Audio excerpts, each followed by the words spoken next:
Bar council of ગુજરાતની ચૂંટણીની મતગણતરી સ્થગિત કરવામાં આવી। પારદર્શિતા સાથે મતગણતરી ન થઈ હોવાનો આરોપ છે। શાંતિપૂર્ણ મતગણતરી નહીં થાયની આશંકાએ આ મતગણતરી સ્થગિત કરવામાં આવી। 23 બેઠક માટે 99 ઉમેદવારો હતા ચૂંટણી મેદાનમાં। 6 તારીખે યોજાયું હતું બાર કાઉન્સિલ ઓફ ગુજરાતની ચૂંટણી માટે મતદાન। અગાઉ ઉમેદવારોએ મતગણતરીનું જીવંત પ્રસારણ કરવા માટે માંગ કરી હતી। मतदान बाद मतपेटीओ लई जती वखते पण होपाळो थयो हतो। चूंटणी कमिश्नर सामे बेदरकारीनो आरोप लाग्यो हतो। बेलेट पेपरनी पेटी खुल्ली मुकायानो पण आरोप छे। मात्र एवं ज कहेवा मांगीए छीए कि पारदर्शकता लावे अने जे प्रमाणे वोटनी गणतरी है दरेक उम्मीदवारे खूब मेहनत करी है। आज 2-3 महीनाथी करी है। अमे लोको तो कदाच एवं कही शकाय अमुक जे अमारा एक बेन है जे वंदाबेन भट्ट तो कदाच 5 वर्षथी पाटला आ इलेक्शन की तैयारी करी रह्या छे।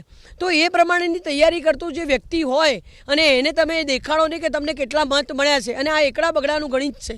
आ गणित एटલું अटपटું છે કે જેની અંદર સમજવું અને એને કેલ્ક્યુલેશન કરવા માટે પારદર્શકતા રાખવી ખૂબ જરૂરી છે। સવારમાં જ મેસેજ મળ્યો કે અચાનક જ કે હાલની જે ગણતરી છે એ સ્થગિત કરવામાં આવી છે, પણ એ સ્થગિત કરવાનો જે મેસેજ કરવામાં આવ્યો છે એ રિદ્ધિબેન ભાવસાર કે જેઓ ઇલેક્શન કમિશનરની સાથે જોડાયેલા નથી, એક બાર કાઉન્સિલની સાથે જોડાયેલા છે।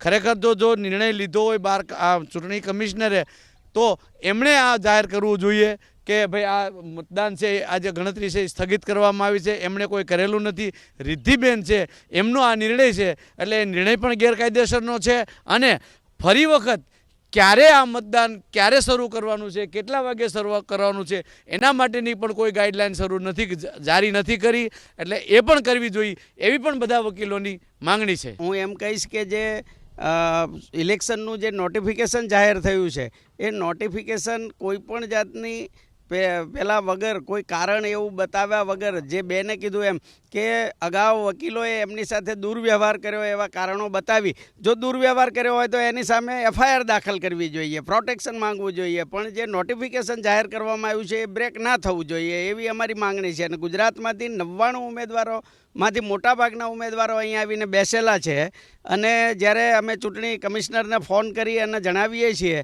તો એમના દ્વારા પણ એવું કહેવામાં આવે છે કે આપે જે એક્શન લેવી હોય, જે મારા વિરુદ્ધ ફરિયાદ કરવી હોય તો ફરિયાદ કરો। ઇલેક્શનની કાઉન્ટિંગ ક્યારે શરૂ થશે, શું થશે એના માટે કોઈ પણ જવાબ આપવા હું અત્યારે તૈયાર નથી।